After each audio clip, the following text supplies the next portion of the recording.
Morning. Be very quiet. You might scare it off. We did a bit of cow integration yesterday. Little cows and the big cows, all friends now. The cows are considerably less work than the sheep right now. Sheep this time of year, pain. So today, we're off to the abattoir. Got half a dozen wholesale lambs going. I've been catching up here recently, so I'm going to change things up a little bit because otherwise it'd be a pain. We had them in to shear, you'd never know. And then we had them in dose to use because we've got a bit of munkus about. And then we've had them in to sort their feet out. And then we drew some lambs for Tuesday. Price has dropped, by the way. We averaged 110. That was exciting. So now, what we're going to do is we're going to run them out of this field and up through that top corner there. So then, shall we?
We're only after 6 lambs today. Seems like a mess about, I get that. But it's 6 lambs gone. I also like to go and visit my abattoir owner because I'm getting quite well with them. These go off to the abattoir, they get delivered back to my fridge, and then a chap comes and picks them up whole. So it's not a great deal of work, to be honest with you. We do have a cutting room where I used to sell them direct and butcher them up myself, but where the price went good, we haven't done a lot of that recently. We will do that again, but just not right now. There's been a lot of things going on. We've been having good money just selling them straight into live markets, so we've been doing that just to probably save my relationship actually. Because it was a lot. We were butchering at night after working all day, and yeah, it takes a lot to do it. Anyway, I won't get into that now. What I will go into though is my shedding chute. Let me show you them. I know I've been banging on about it, but I put like an easy care ram, which is a ram that sheds its own fleece, onto some Scotch blacks, and the lambs are changing like daily, and I really like them. That is the Scotch black there. These are the little easy care cross lambs.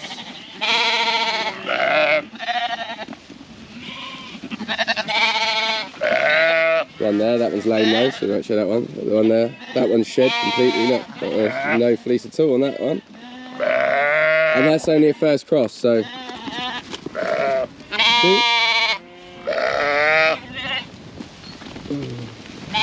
Hold up. There, let's see. 2 on there, 3, look, all 3 of them. This one there's a little tuck lamb, I'm going to need him in a sec. A couple on there, they haven't shed so well, those ones. But from a first cross, I'm really impressed. Another pair there on the mum. Yeah.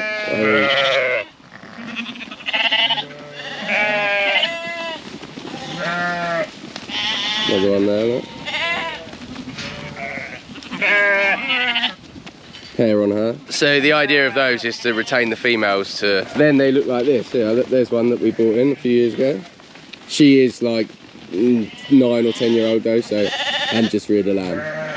So go a bit steady, but there's 2 there, they're both the same. So we're trying to produce a ewe like that, a little bit smaller. Sheds, or at least like semi-sheds in the right places. Rears a nice lamb, see? Just one of the things we've been doing on the side. But I'm just really impressed with how they come out, and I really like them. The proof in the pudding will be to see what the weather lambs make. So we castrated all the boys, and we'll probably sell them as stores. So it depends what people give for them, they will not be as much as a more commercial lamb, but they might still be okay because the ewes aren't very expensive. So we're gonna wait and see.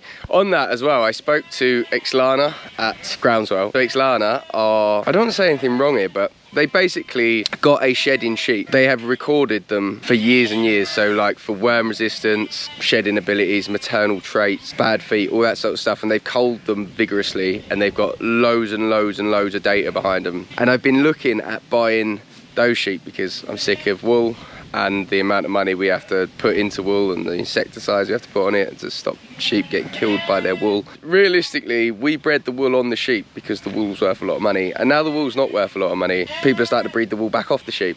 I quite like the idea of that. Just from a management and time perspective, I feel like I'd have more time on my hands, let's put it that way. But anyway, I think I might buy some, but they're not very cheap. And when I say they're not very cheap, I mean they're expensive. They are expensive, I'm not gonna lie. The reason behind it, they explained it, look, we try and keep the price of them above what the mules will cost, so what a North Country mule will cost. They try and keep the value of these, not these, they try and keep the value of Ixlanas higher than the price of mules because of the amount of work they put into data recording and stuff like that, which I get, it's fair, completely fair. A lot of work goes into it, but do I want to spend the money? That's the question. Do I have the money to spend?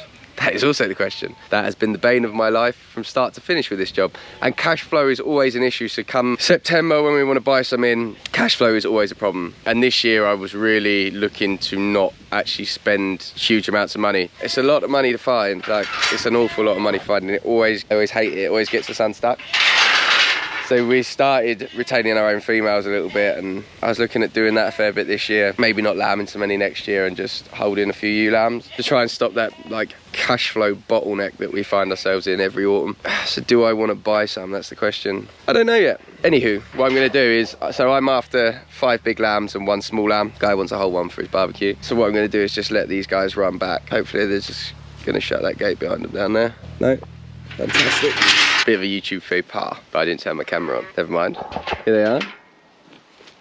So now what I have to do is ear tag them all. So the law says every lamb has to be ear tagged before it leads its holding of birth. So they sort of split our farms up into holding numbers. Each farm's allocated a number.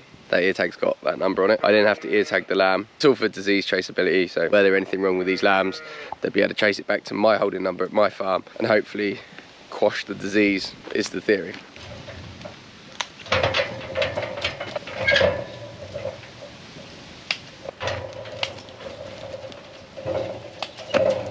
Cool. Ta-da.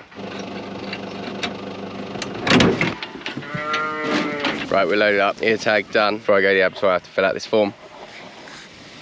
It's a CPH number, so that's a special number that's given to me by the government to say that the lambs came from here. Name and address, the destination they're going to, so it's the abattoir. The ear tag number's in there. My signature. The details of my truck and transport details. The date, the time, just about everything. It's my favourite part of this. Love it. Absolutely love it. Boom! Oh, we've got a flat tyre. Oh, that's a very flat tyre. Yeah, haven't used this trailer for a minute. My life, honestly. I am off. Hopefully the flat tyre holds. Like I'm going on the M25 or anything. Right, all done, dropped off. Just checking the ewes and lambs on this farm we're renting for this summer. Actually just talking about bringing these guys home soon. In July already. What's going on? Don't feel like July though. It's cold. Talking to my abattoir because I am trying to get, well, I've been trying to get a sheepskin coat made from my own sheep, but discovered that that's not actually the easiest thing to do because you need the lambs to be very young so that the skin's very supple and that the wool is very tight, which I never knew. So we're looking more at making like sheepskin gilet made, like for wearing at work, which would be pretty cool, but it's a bit complex. there's a bit more to it. It's not, I can't just take my lambs into an abattoir and then have the skins back, because then it's suddenly like a waste, so I need like a waste carriage license or something to then deal with it. It's a bit to deal with, unless we can get them straight to my tannery. It's a lot, but we're getting there, I think. But anywho, sheep are doing all right. I mean, there's one out down there. I'm not 100% sure if my batteries are run out or not, so I'm gonna drive around and have a look. Oh, she's still going. Nice. We good. Right, sheep, check, alive, done. Right, just back at the farm now. Just moving the sheep that we got in this morning back out. Off you go.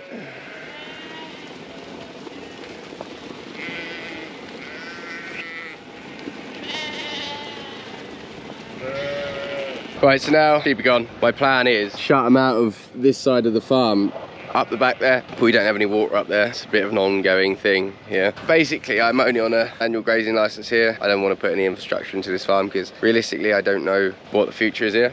It is a common thing with farming, actually. You find a lot of people don't really know, you know, unless they're lucky enough to own their own land, don't really know what their futures are. Right now, I have a few water tanks. We fill up an IBC on the back of the truck and do the water.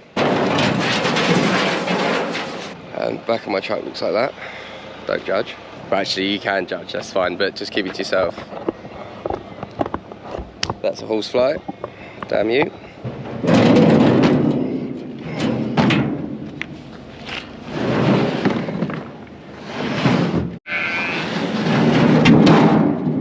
Lovely. That one and that one.